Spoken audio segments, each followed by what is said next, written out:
welcome to episode 15 of the Nintendo Jump Podcast. We are a weekly discussion podcast created for Nintendo gamers by Nintendo gamers. It's the week of October 1st. I'm Kevin, and today I'm once again joined by Daryl. Hey, what's up? And Sergio. Hello, everybody.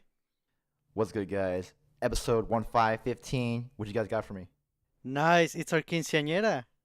Oh. Fair enough. And that's all you got. That's it. That's all we got. That's all we got. All right, thanks for listening, everyone. All right, we're gonna tune in for next episode. Nah, jokes. Best quinceañera ever.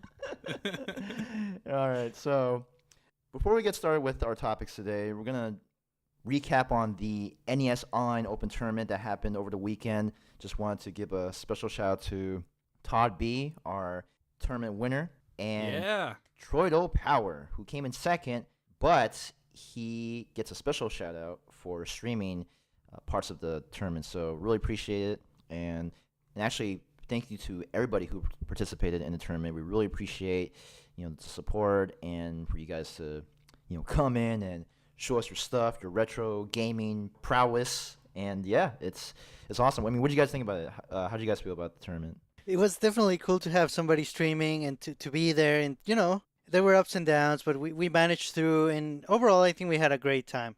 I thought it was fantastic. To be honest, and from the side of kind of running the tournament, having the stream was actually kind of helpful because I was watching how the games were going, and it looked like a lot of fun. I was a little jealous there. So, and the feedback we got was pretty good. So, definitely don't know when the next game or the next event will be, but stay tuned. We will have more of these events because it was a good time. So whether it's on the NES service or on other games, especially once Smash comes out, I know that's a little ways off. We'll probably get one or two in between now and then, but we'll definitely let you guys know because this was a really good time. Yes. Heck yeah, it was really fun, as you guys mentioned, and I do want to give a special shout out to you, Daryl, for pretty much setting up the whole tournament with the rules and stuff. Appreciate it, man. Daryl has been running these sort of tournaments for a really long time. He has a lot of experience in running Smash tournaments in this sort of format. So, really thank you so much for setting that up for us. And we were just there to support and make sure everything's all good. So, moderation indeed. But, I mean, I think it's great that, it came out as a success. Hey man, what can I say? That's all I got. Nice. And thank you for including Yoshi as the finals in the losers bracket. That was a real final as far as I'm concerned. That was just for you. So for anybody who's listening and wasn't a part, actually we did each round had a different NES game on it. We hit pretty much all the big ones you might expect. I think we ended up starting with Dr. Mario, which was the player vote, and then went to Balloon Fight. We had a Double Dragon round. We had Tecmo Bowl and Ice Hockey and Ice Climber as the winners finals, which was admittedly a little trolly on my part, but I still actually kind of do like that game. But yes, of course, I had to include Yoshi for everybody's favorite, Mr. Sergio over here. Yeah.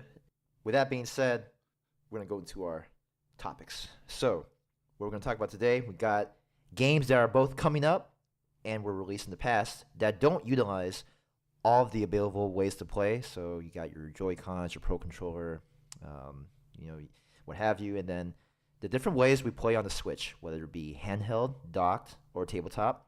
And we're going to take in one listener email. Yeah. Ooh. Or mail. Same thing. Well. Okay. Anyway, so let's get started. So with the games that are coming up, we got Super Mario Party and The World Ends With You remix. Both of them very highly anticipated games. With Super Mario Party coming out in like an hour a day. Yeah, a day, or an hour and 34 minutes if you preloaded it digitally. And there's one notable thing about Super Mario Party and how you can't use your Switch Pro Controller. And you can't use your Joy-Cons in handheld mode. You got to use them in tabletop mode or in docked mode. So just want to get your thoughts, guys. Like, what do you guys think about that? Like, do you think it's cool, it's expected, disappointing? I mean, My initial reaction was disappointing. I just thought, hey, why? I want to play with my Pro Controller. I play all my games stock mode with the Pro Controller. Let me play the way I want, Nintendo. But right. fairly quickly, I came around to it because, when you think about it, when you get a Switch, you get two Joy-Con. So right out of the bat, you have two controllers. Everybody has them. Not everybody has a Pro Controller. And it just makes sense to level the playing field in a game like Super Mario Party that is very competitive. So in a way, by limiting the control to just the Joy-Con, everybody can play, everybody has the same controller, nobody has to be asking, well, you have this button here, but where is mine on the Pro Controller and things like that. So it makes sense. And, I'm kind of glad that I quickly realized why it makes sense. Yeah, and a lot of the mini games are actually kind of geared towards the single Joy-Con, right? Like, there's that one game with the cube of meat that you're trying to sizzle on all sides, and you're actually controlling it like you're holding the pan with the Joy-Con.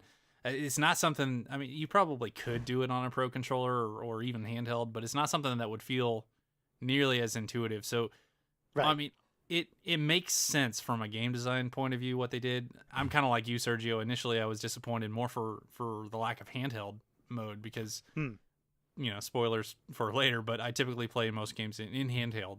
So that was a little disappointing to me. But from the game design, I actually kind of applaud them for saying, no, this is our vision. This is how we want you to play these mini games. It does make sense, this particular design choice. Yes.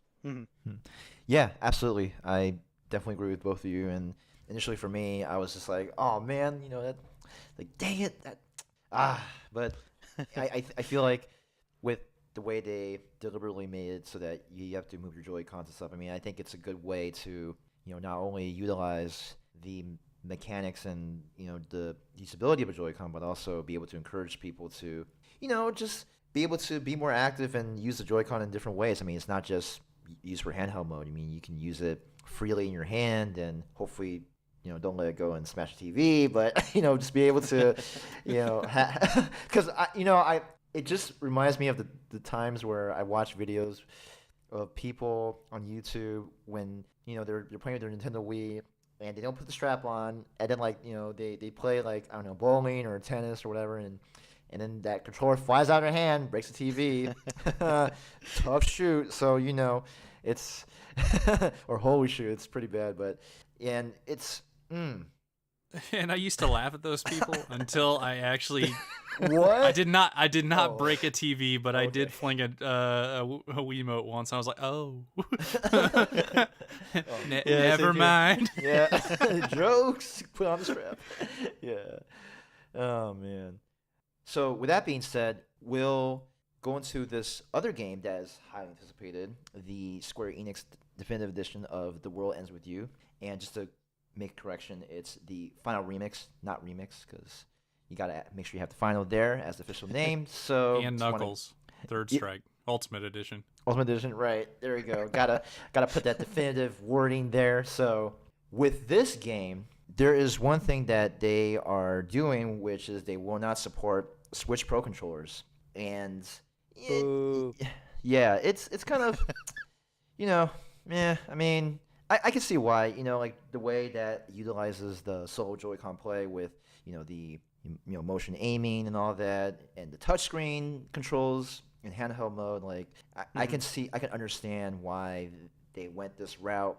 I don't think it's a deal breaker, but it is worth noting that there are games out there that deliberately make this decision. It's a design decision, and for the most part, it's not that bad. I mean, maybe some people are like, oh, boo, boo, and then they're gonna like say, they're gonna like complain and all that, but it really, I don't think it's that big of a deal. But it is worth noting just because we get into the minds of we try to understand why they make this kind of decision, and for the most part, I think it's okay. I mean, what do you guys think about that? Yeah, it does limit what the game is. That's true.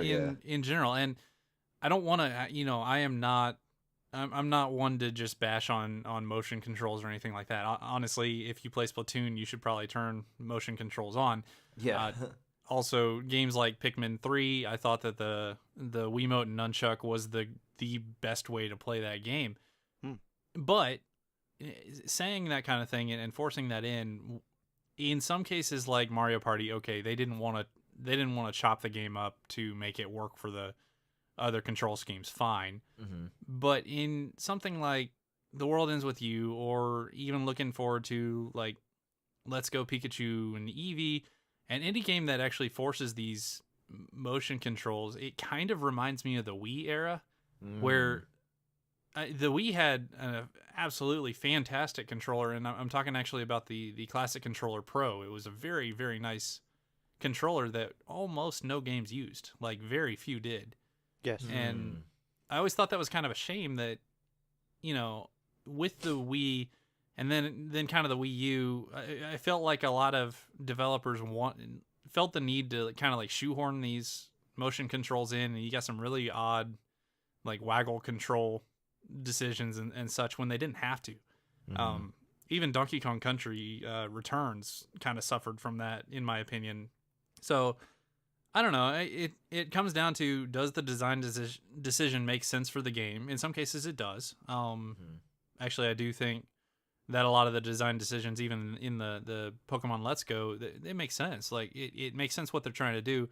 They just have to keep in mind that there are people who can't actually do those movements for whatever reason, and there's people who want to just like lie flat on their back with a Joy-Con in each hand, playing these games. You never know, and by not including things like handheld mode and things, you're really limiting it. So it has to be for a good reason. Yeah, right. I believe as a game developer, one of your priorities, I think, should be to give players as many options as possible.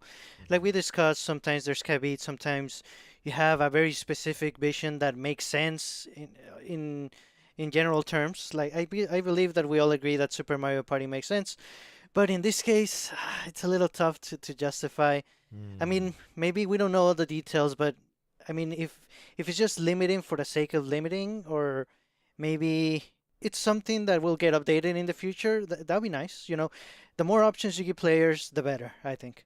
Yeah, absolutely. And I think the theme is accessibility, being able to have a variety of ways to play and not just limiting, the game with certain ways to play. And yeah, I guess, well, anyway, sorry, there was a dog barking. I don't know where it came from. Anyway, so run, Kevin, run. Yeah. So, with that being said, there are other games too in the past that made these sort of decisions. And Sergio, were there any games in particular that you found that have exercised this sort of decision? Yeah, well, actually, it's kind of the opposite. Oh. So there were two games in particular. They're both rhythm games. One is called Boys, and the other one is called Demo. They are rhythm games for the Switch, and I guess the ideal way of playing them is with the touchscreen. They kind of play like Guitar Hero, but you touch the notes wherever they fall on the screen. So sometimes they might be all the way on the left, sometimes it's more like left center, etc. So it makes sense. And when both of these games came out, you could only play them in handheld mode. Right. So you couldn't play them in dock mode, basically, because you couldn't use the touchscreen. Eventually, though, both of the games received updates that allow you to play with a controller. Now, it's not the same. You do lose some of the experience because, it doesn't matter if a note is all the way on the left or closer to the center, but it's still on the left.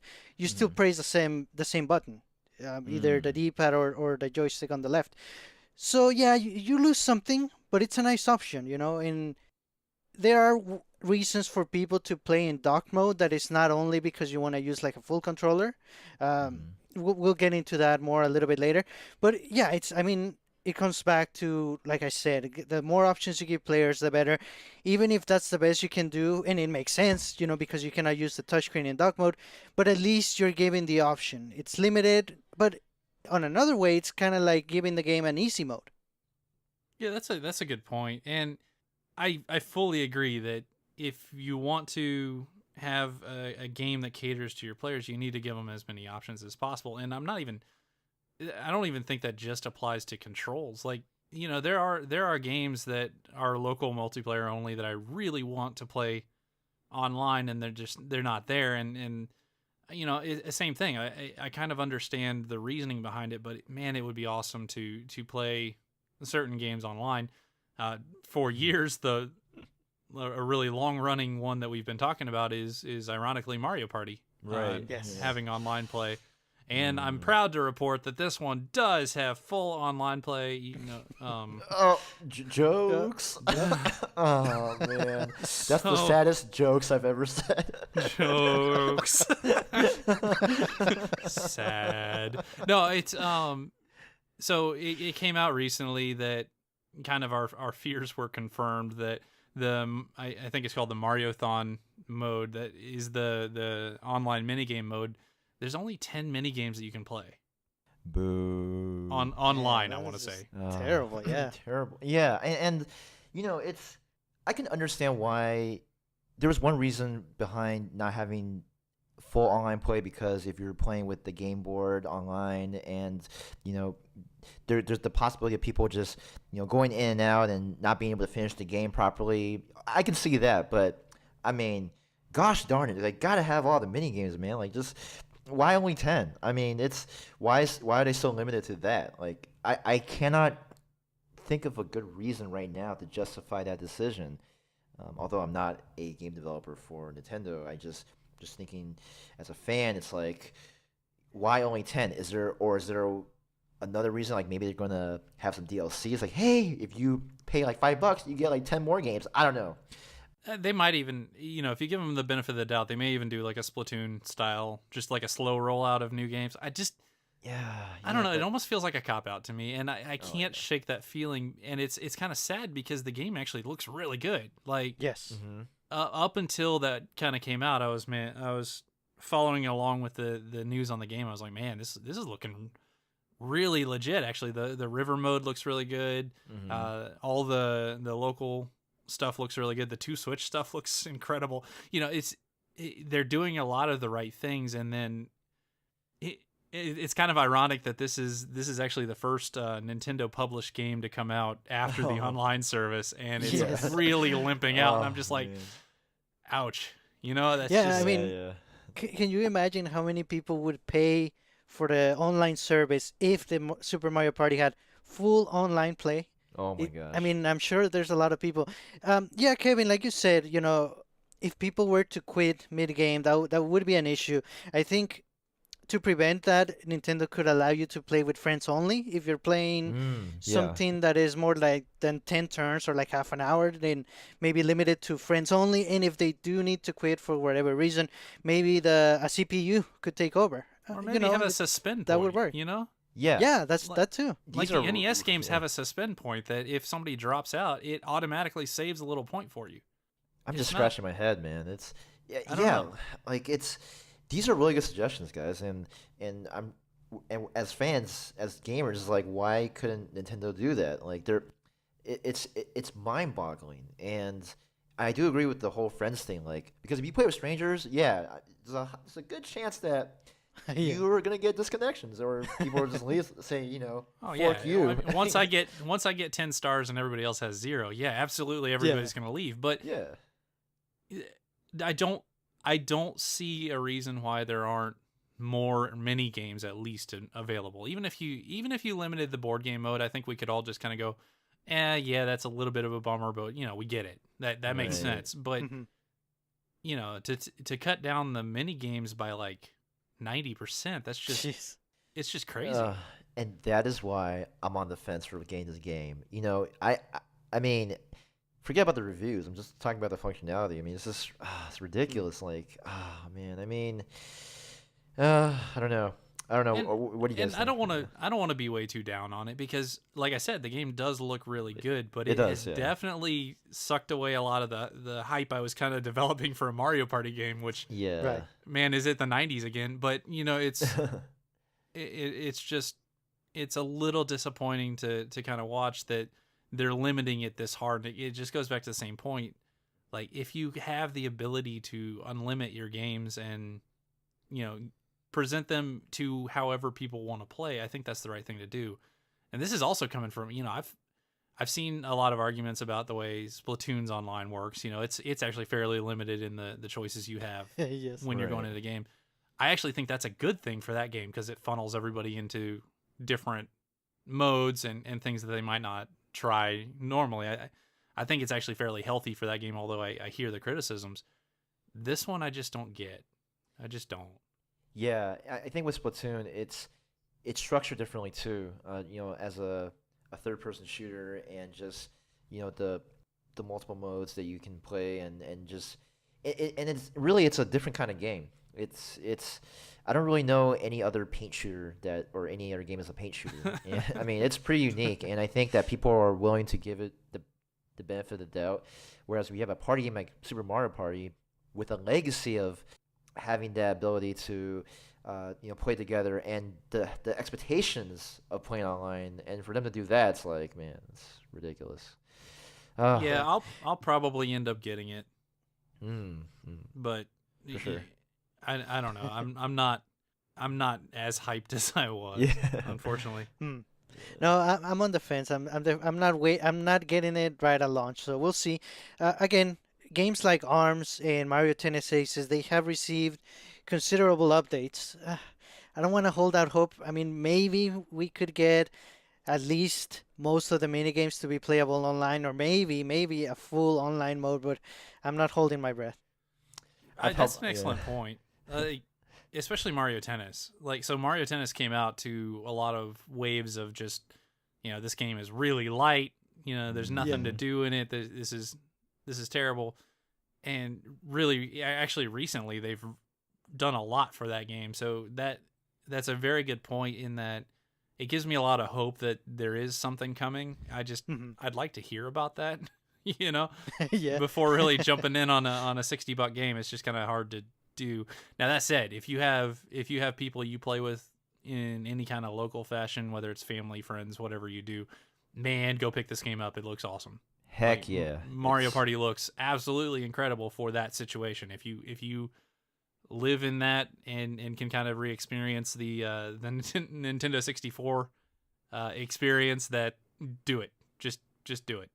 Especially if you have like housemates who are, even if they're not absolutely. the biggest gamers, like, I'm sure with housemates, everybody likes to have fun, and Mario Party is a great way to have fun and be able to play these mini games and with this board game format. And yeah, because honestly for me, I do remember the times when I played Mario Party, like the original one, a long time ago, when I didn't really have friends over that often, and then there'll be times where I would just play single player by myself, and got kind of lonely a bit, but after several hours I was like, yeah,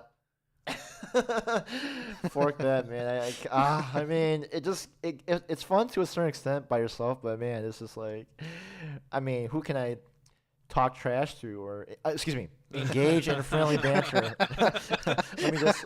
let me just put that in a better format. So can I just say that I love how trash talk develops in Mario Party, because you're talking trash over who can hop on the colored stamp the most. That's true. Like, oh, you suck at this. It's like, what? Meanwhile, you're like, tunk, tunk, tunk. Okay, I painted more pink. You guys suck. You guys are like, oh man, get on my level. Oh man, but those are the experiences that I do enjoy, because I mean, it's never, well, hopefully it's never personal. It's never personal, and it's just fun, and a bit of bragging rights is good every now Mario and then. Party money match. Yeah. Let's go. Yeah. Ooh. $5 versus $5. Let's go. $5 for a $60 game. Yeah. I was kidding. No, but I mean, no. Honestly, I'm still considering it for $60 for what it is. It is a bit steep, but just given the situation, given the lack of online capability, I'm like Sergio. I'm gonna wait it out and see what's up, and we'll see how it goes. Hey, one game that I played, I didn't intend to talk about this, but it just kind of fits. One game that I played this kind of fits into that does have online is actually I mentioned it a while back.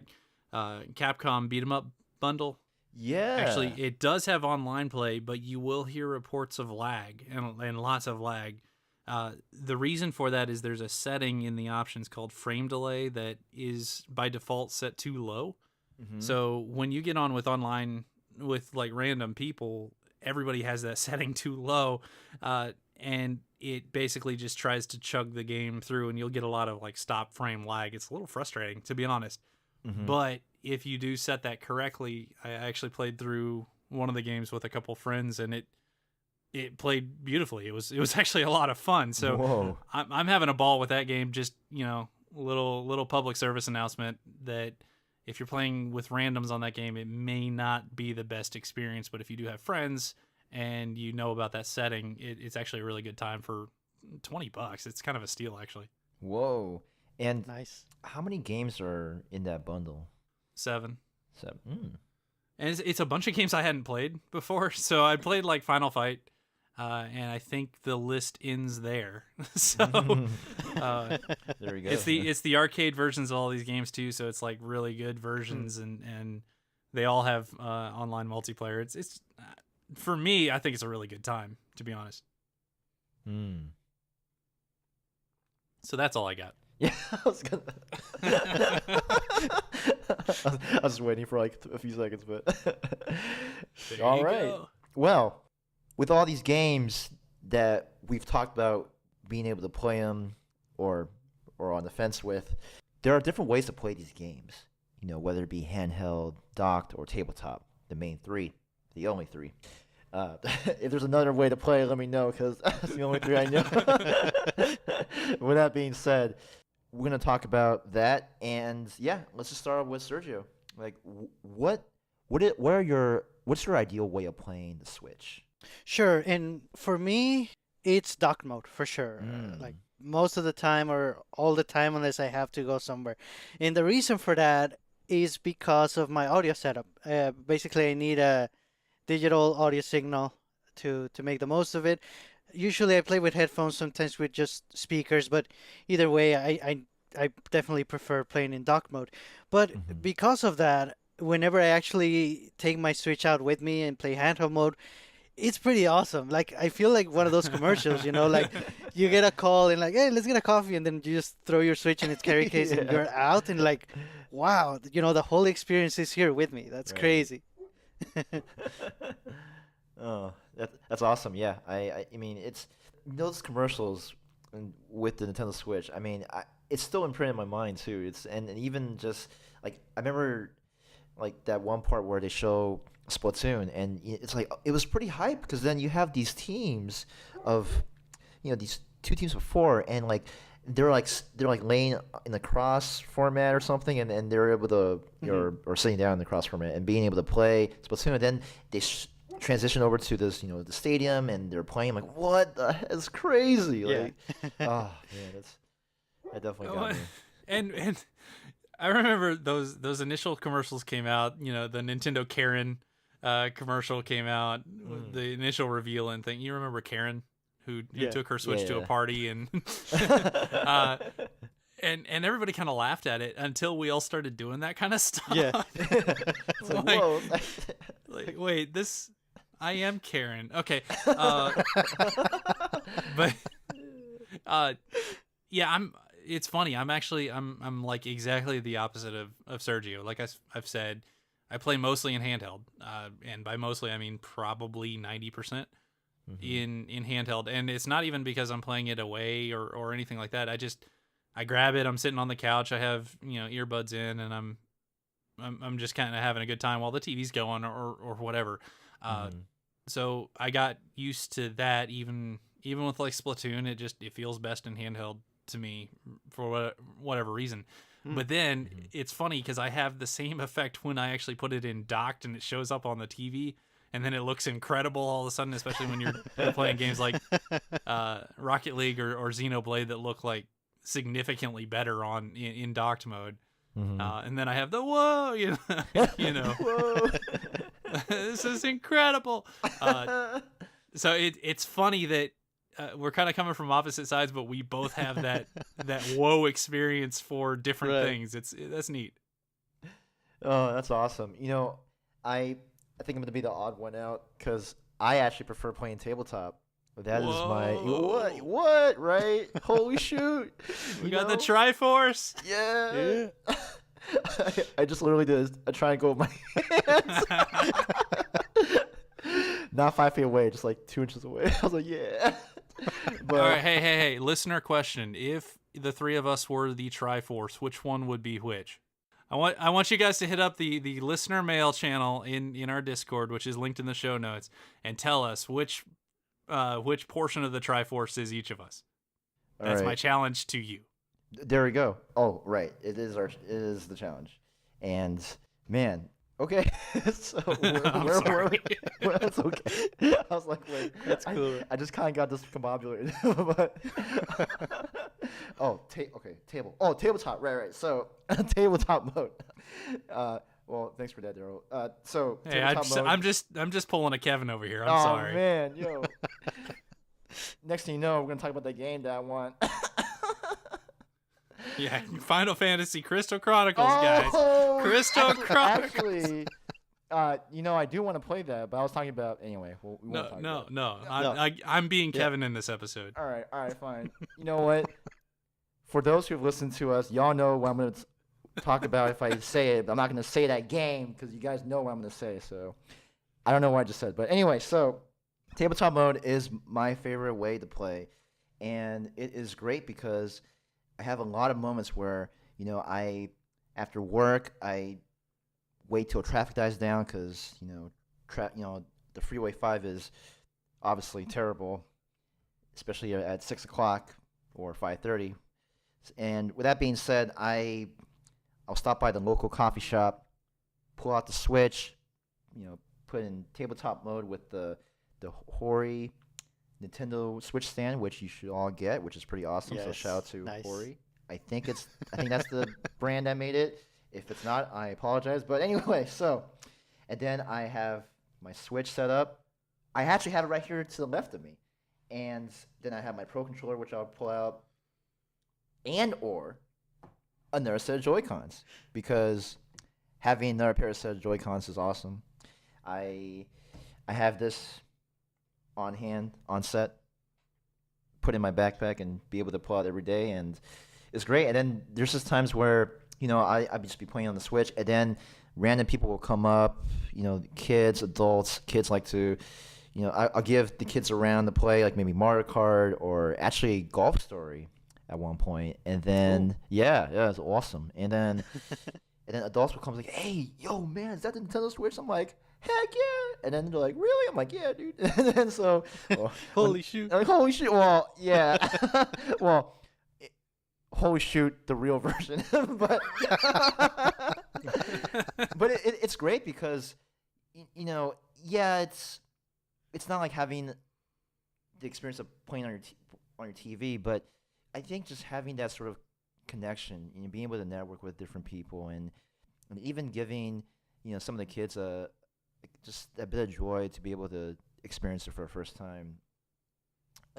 Just the look on their faces when they play, like it's nice, it's incredible, and being able to talk to random adults, here and there, and also teenagers when they stop by, like, a lot of people will stop by coffee shops here and there, so I get different variety of people who just come up to me and ask about the Nintendo Switch and the games I have on and what I play, and being a shameless plug for certain games that I play on the Switch, and it's just great, man. Like I love it so much. But I have to say though, handheld really stuck to me for a bit later on when I got the Skull & Co. grip case, which I've talked about in a previous episode a while back, a past episode. And yeah, I do enjoy playing handheld. Honestly, I don't play a lot of docked mode. Sad to say. So my breakdown is like this. It's 70% tabletop, 20% handheld, and 10% docked. That's cool. From last year. But this year, it is, I'd say yeah, like 40, 40, 20. So 40 handheld, 40 tabletop, and 20 dock. So I just want to be more specific. So I mean that's just been the experience for me. Have you guys played tabletop every now and then, or not so much? That's how I play at work, actually. So if I take it to work and I get a bunch of people playing, then we'll typically set up a few switches around a table and just everybody grabs a chair and a Joy-Con and starts playing something like Mario Kart. So we've gotten 8 people playing before, and it's actually a really good time. So that it's a lot of fun. I definitely recommend trying that kind of thing out if you've never. If you've never taken your Switch out in public, just go to a mall, set it up, and don't let it get stolen or something. But Oh, man. playing with people in tabletop is kind of a surprisingly cool thing. It just because it's not about you, it's not about them, it's about us. It's a community of people, being united in some sort of way to play together within one console, and it's the Switch. And I think I've talked about it before how the Nintendo Switch has changed my gaming life forever. Like I always have it with me somehow, whether it's in my backpack or in my car, or just even at home. I just have it within 5 feet away. I mean, I'm Nice. serious about that. It's a legitimate thing. Like True.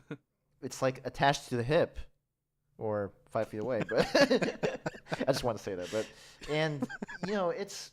Man, it is amazing. I think we're really fortunate to have this sort of console where it's super portable, and as we mentioned before, it's we can picture ourselves in those commercials. Like we are that Nintendo Karen. We are those people that have just be able to bring it to a party, have a good time, and just give people that joy.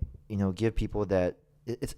I'm always in that state of felicity when it comes to playing the Switch, because I feel happy when even when playing with you guys, whether it's Splatoon or Mario Kart and all that, and it's just and tabletop mode. I mean, man, can't be beat. But I do like dock mode for certain situations. I do remember playing dock mode with Mario Kart when we have like 4 players on one screen and we're just trash talking. I mean, friendly bantering out and just having a good time. And we actually did have an 8-player Bomberman mode. Thing. Yeah, it was super fun. It was, and it was cool because we have like a Joy-Con here, a Joy-Con there, a Pro controller there, and just like a combination of 8 controllers ready to play Bomberman. Like it was one of my favorite moments with the Switch. So, got to say that was awesome. Nice. Mm-hmm. I do have a question though. Yeah. How do you guys expect to play Super Smash Bros. Ultimate the most? Which mode? Oh man. So that's a very hard question for me because, like I said, I play it mostly handheld, but also Smash games are known to kind of wreck my controllers, and I really don't want to do that to the Joy-Con because those joysticks already feel a little bit fragile to me. So Yes. probably gonna transition into some tabletop for that one.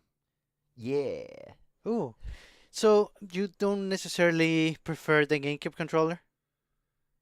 So no, and I still kind of do, but I'm also kind of living in a post wires across the living room world, right? Nice. And getting back into that world is kind of hard. So actually, for Smash Wii U, I played most of the time on the gamepad, which Ooh. it definitely took some getting used to, but it wasn't too bad after you did. Obviously, when I went to tournaments on that, then I had to kind of retrain myself on the GameCube controller. This time, the cool thing is if I do decide to do tournaments or anything like that, I won't have to, because you can actually plug the Pro controller directly into the system and it communicates through wired, which is what you want to happen at a tournament. So Yes. if I get used to playing on the Pro controller, I'll just be on the Pro controller, and That's true. that'd be great. Yeah, I'm the same way. Ideally, I want to play with my Pro controller. I do have a GameCube controller with a GameCube adapter from the Wii U era, but I really like the feel of the Switch Pro controller a lot. I'm so used to it. So sorry, GameCube controller, you might have to be neglected for 20% of the time, or maybe 1%. But, or excuse me, this is the opposite. You might be neglected 90% of the time, or 95. But anyway, so I'm gonna go tabletop. I really like tabletop mode, and occasionally I can see myself playing dock mode too, just because I want to have that big screen. I want to be able to see primetime, Kevin playing Smash Nice. as Mario or Dr. Mario, two of the characters that I would love to main, depending on how they play. And I do like Simon. Anyway, we're getting to that, but we're getting sidetracked with that. But yeah, so tabletop is my way. Handheld, I'm gonna think about it. I don't know yet. Right. Mm-hmm. I wonder though. Maybe we know the answer. Maybe Decoy knows, being the resident Smasher. Can we play with just one Joy-Con? Oh. And mean- would we want to? No, those are two very different questions there. So I haven't seen any confirmation of it, but considering you could play Brawl with a Wiimote, Right. I can't imagine that a single Joy-Con wouldn't be possible. They even have all the buttons there. So I mean, you've got in theory you've got everything that you need there. It's got all the buttons that a 3DS had, right? Right. Mhm. So I can't imagine not being able to play with a solo Joy-Con. Mm. That'll be interesting for sure. Again, I'm not sure you'd want to in any situation other than take it to work, hand a Joy-Con to somebody, and then beat them up. Right. Beat 'em up, yeah.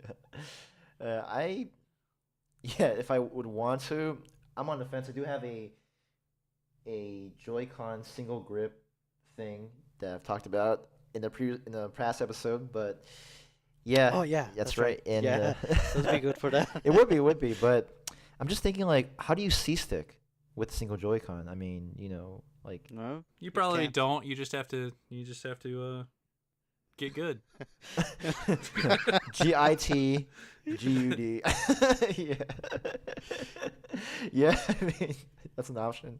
Actually, I have played people in the past where they don't allow C-sticking. Like, it's just like a house rule, so I guess that would work. But yeah, Sergio, what about you? Would you play with a Pro Controller? Like, how would you play Smash? No, I'm definitely. I have my GameCube controller adapter Mhm. ready to go.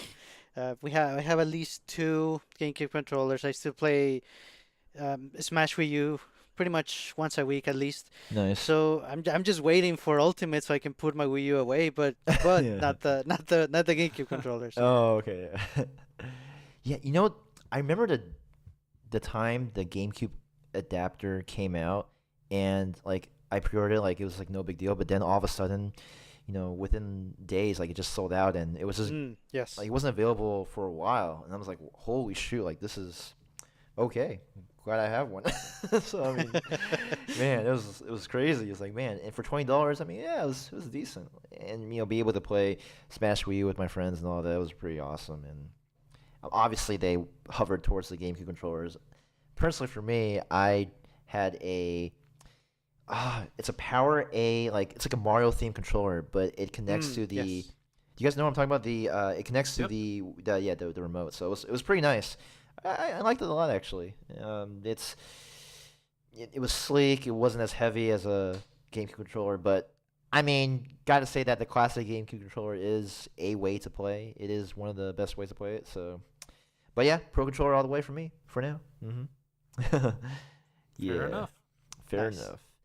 Yeah. So, speaking of nice, we have one nice listener mail question thingamabobber thing. So, Daryl, would you Or just question.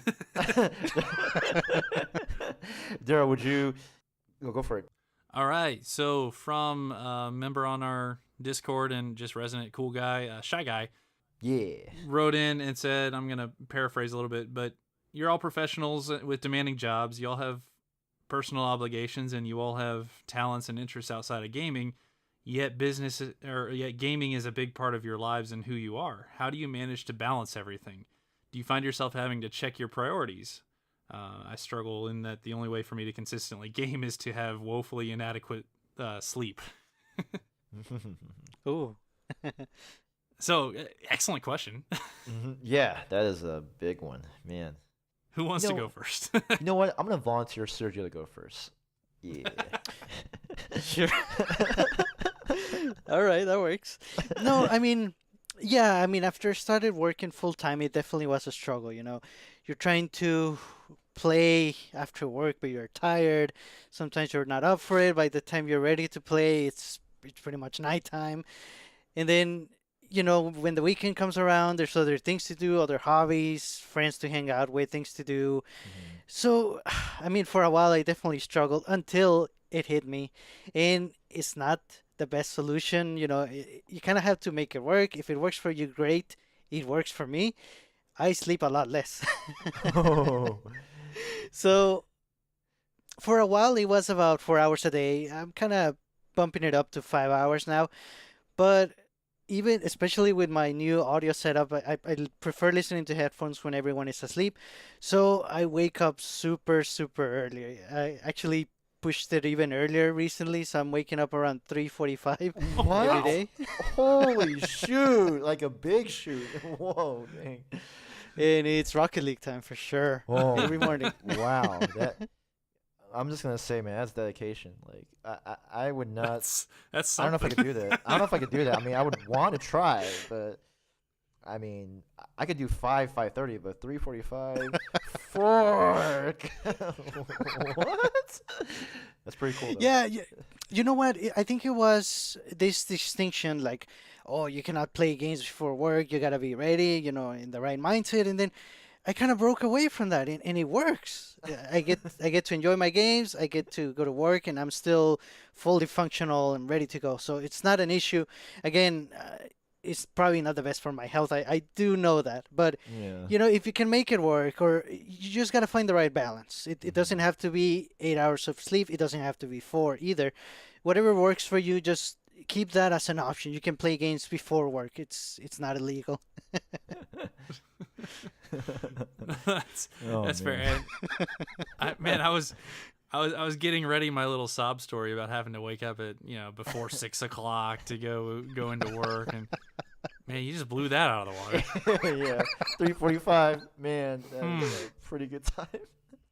So, yeah, I have trouble in that a lot of the people I play with, including you guys, I'm on the East Coast, you guys are on the West Coast.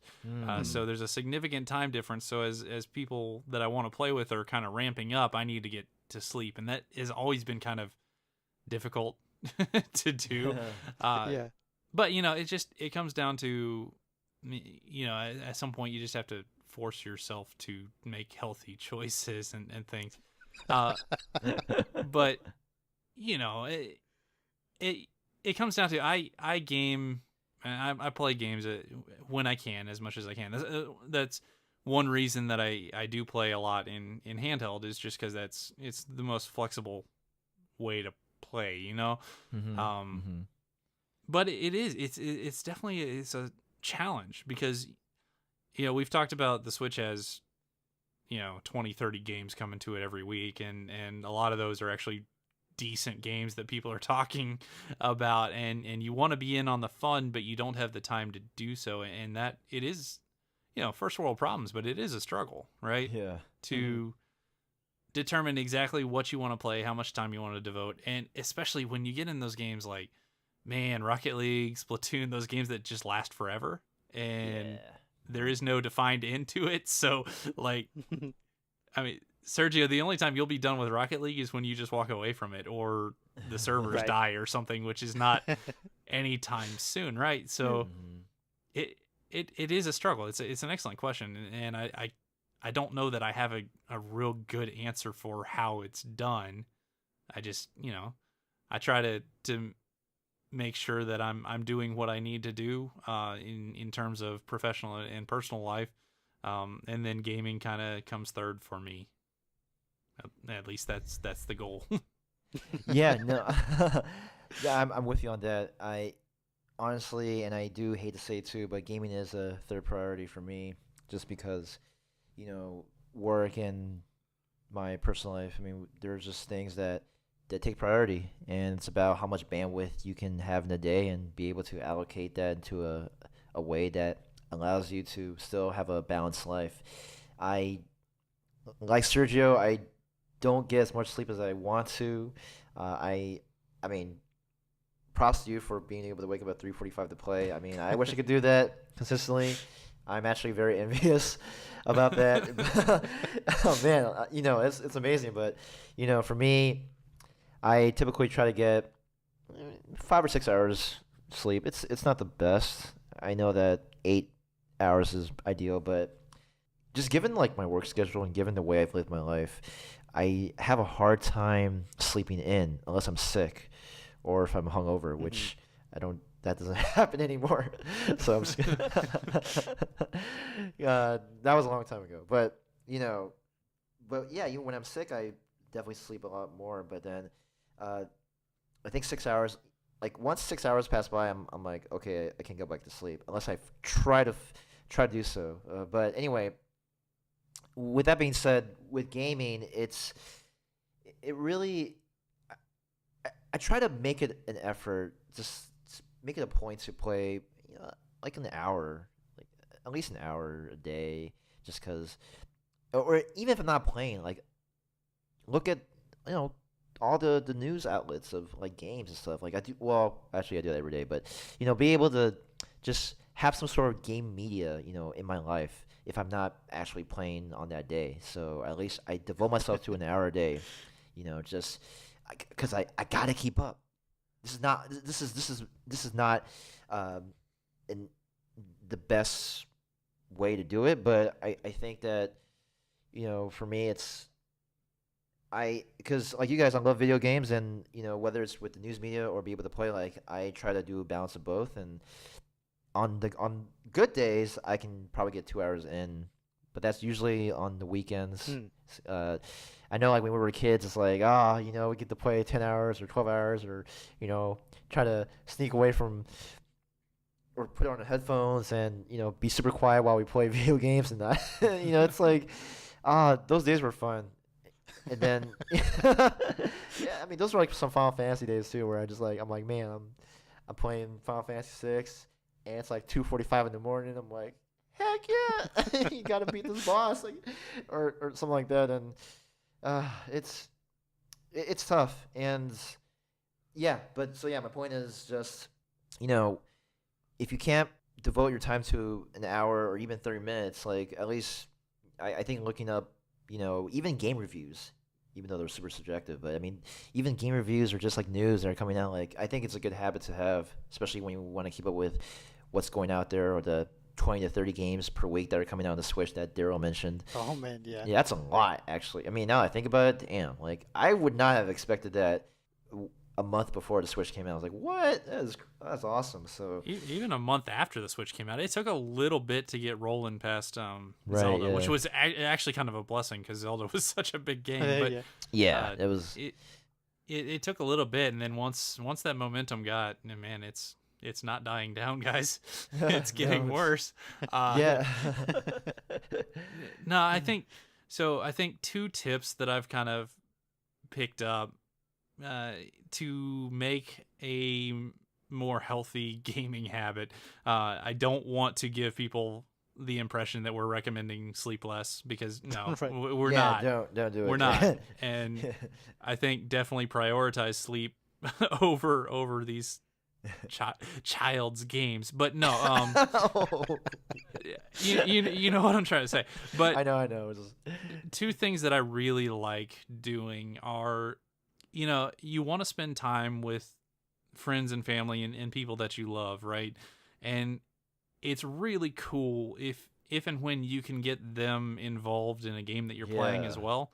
So, a lot of times my wife and I will play co-op games, just to play through them. We've done that with Overcooked and Donkey Kong and Hyrule Warriors and Pikmin and a bunch of games like that have honestly improved the experience for me, because I'm not just kind of on this island over here. We're engaging, having a good time together. Mm-hmm. So I definitely recommend that, especially for those of you who have or are going to have kids. secretly I kind of think that was my dad's master plan all along. Is Yeah. you know, he can play the games with me, and we can both have a good time. Yeah. You know, kind of together, and that's awesome. So that's number one, is if you can involve the people around you, do it. I think that's a great thing to do. Number two is every once in a while, one thing I really like, if you do have a job or school schedule that allows it, is just every once in a while take a personal health day and just, you know, kind of give it back to yourself a little bit to, okay, I'm not really going to do that much today. I find that those are really nice to just kind of be like, okay, I've been working really hard. This is my day off. I'm going to have a day off, and that's it. Definitely recommend that kind of thing. Just every once in a while, not all that often. Don't get fired. Because and if you do, don't try to blame me. It's not my fault, but you know, The Nintendo Jump Podcast is not responsible for your actions. we're not responsible for lack of sleep or loss of jobs or school. So Yeah.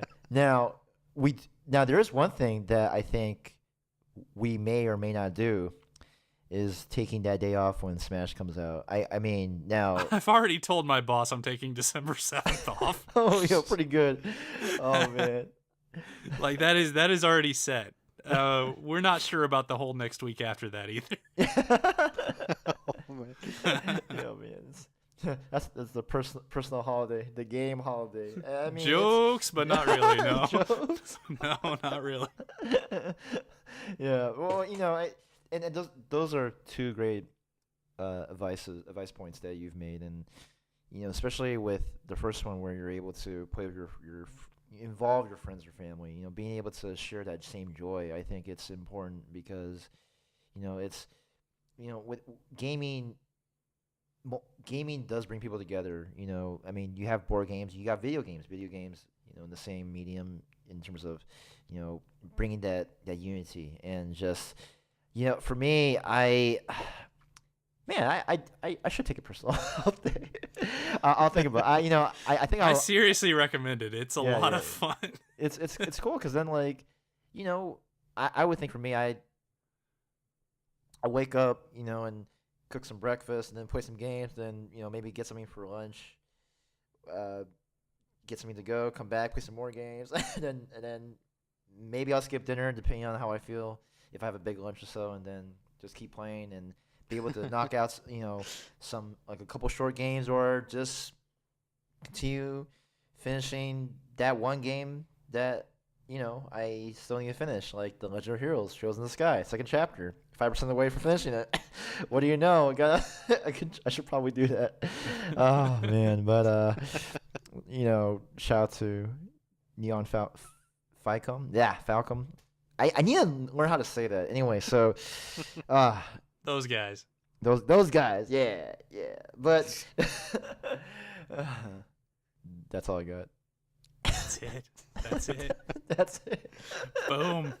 We made it. We made it. Oh man. Sergio, is there anything else that you want to add to this, or? I just like your point about keeping informed about gaming. It's true. I used to spend a lot more time reading mostly forums about video games. I still keep up with a video game blog, and I kind of rush through it more. Like I'm more focused, like what I'm looking for, like Pokemon, Zelda, Smash. I'm looking for keywords, you know, and then the rest I kind of just go past. And Control F. Control F, Smash, no hits. Oh, screw this website. Man. next page. It's pretty efficient, though. Pretty efficient. Oh, man. Yep. And I've always felt bad because I do not follow the other consoles as much as I follow Nintendo.